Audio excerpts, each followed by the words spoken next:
Welcome to The Story Keeper. Today, we open the pages of a timeless classic, The Wonderful Wizard of Oz by L. Frank Baum. Chapter 4. The Road. Through the Forest. After a few hours, the road began to be rough, and the walking grew so difficult that the Scarecrow often stumbled over the yellow bricks, which were here very uneven. Sometimes, indeed, they were broken or missing altogether, leaving holes that Toto jumped across and Dorothy walked around. As for the Scarecrow, having no brains, he walked straight ahead, and so stepped into the holes and fell at full length on the hard bricks. It never hurt him, however, and Dorothy would pick him up and set him upon his feet again, while he joined her in laughing merrily at his own mishap. The farms were not nearly so well cared for here as they were farther back. There were fewer houses and fewer fruit trees, and the farther they went, the more dismal and lonesome the country became. At noon they sat down by the roadside near a little brook, and Dorothy opened her basket and got out some bread.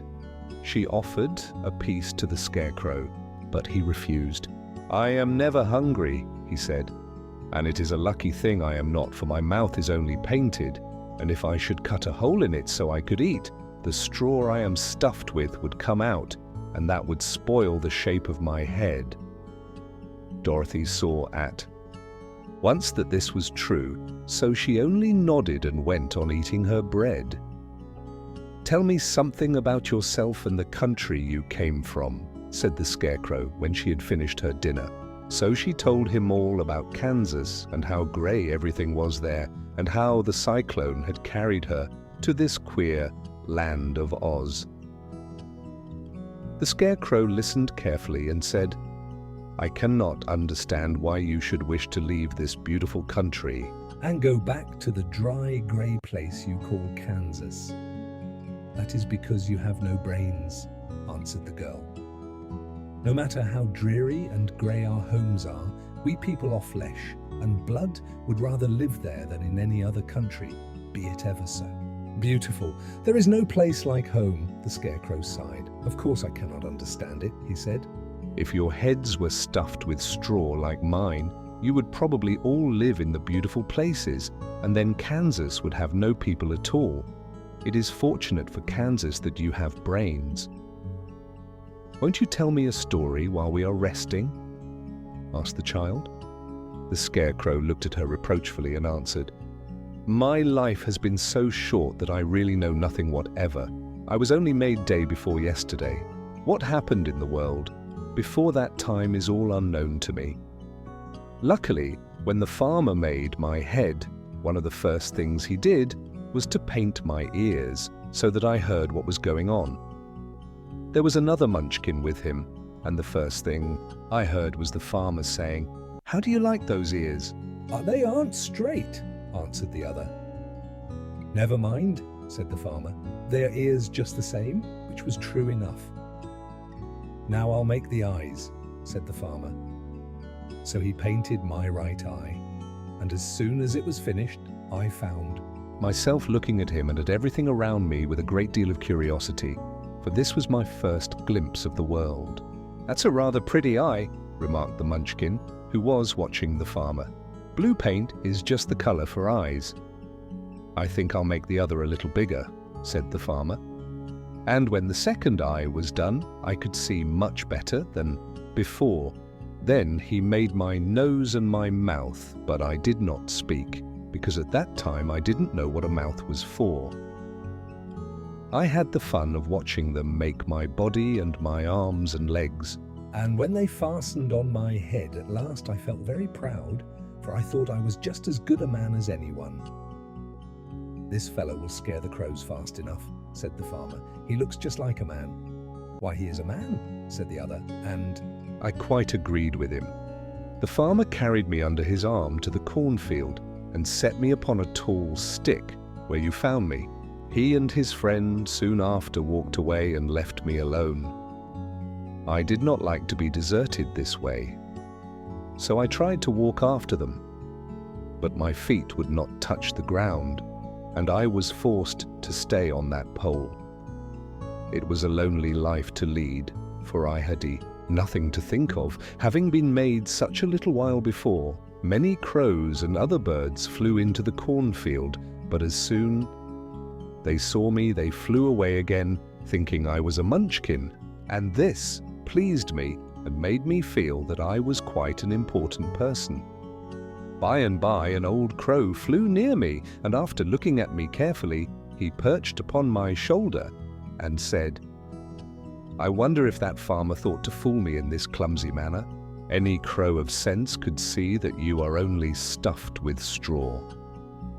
Then he hopped down at my feet and ate all the corn he wanted. The other birds, seeing he was not harmed by me, came to eat the corn too. So in a short time, there was a great flock Of them about me. I felt sad at this, for it showed I was not such a good scarecrow after all. But the old crow comforted me, saying, "If you only had brains in your head, you would be as good a man as any of them, and a better man than some of them. Brains are the only things worth having in this world, no matter whether one is a crow or a Man. After the crows had gone, I thought this over and decided I would try hard to get some brains. By good luck, you came along and pulled me off the stake. And from what you say, I am sure the great Oz will give me brains as soon as we get to the Emerald City." "I hope so," said Dorothy earnestly, "since you seem anxious to have them." "Oh yes, I am anxious," returned the Scarecrow. "It is such an uncomfortable feeling to know one is a fool." "Well," said the girl, "let us go." And she handed the basketto the Scarecrow. There were no fences at all by the roadside now, and the land was rough and untilled. Toward evening, they came to a great forest where the trees grew so big and close together that their branches met over the road of yellow brick. It was almost dark under the trees, for the branches shut out the daylight, but the travelers did not stop and went on into the forest. "If this road goes in, it must come out," said the Scarecrow, "and as the Emerald City is at the other end of the road, we must go wherever it leads us." "Anyone would know that," said Dorothy. "Certainly, that is why I know it," returned the Scarecrow. "If it required brains to figure it out, I never should have said it." After an hour or so, the light faded away, and they found themselves stumbling along in the darkness. Dorothy could not see at all, but Toto could, for some dogs see very well in the dark, and the Scarecrow declared he could see as well as by day. So she took hold of his arm and managed to get along fairly well.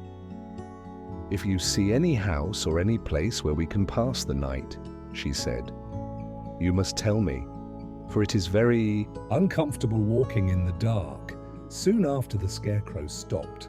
"I see a little cottage at the right of us," he said, "built of logs and branches. Shall we go there?"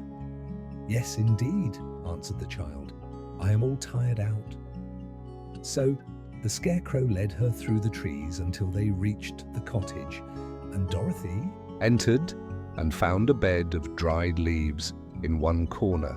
She lay down at once, and with Toto beside her, soon fell into a sound sleep. The Scarecrow, who was never tired, stood up in another corner and waited patiently until morning came. Thank you for listening to The Story Keeper. If you enjoyed the journey, don't forget to like, subscribe, and share.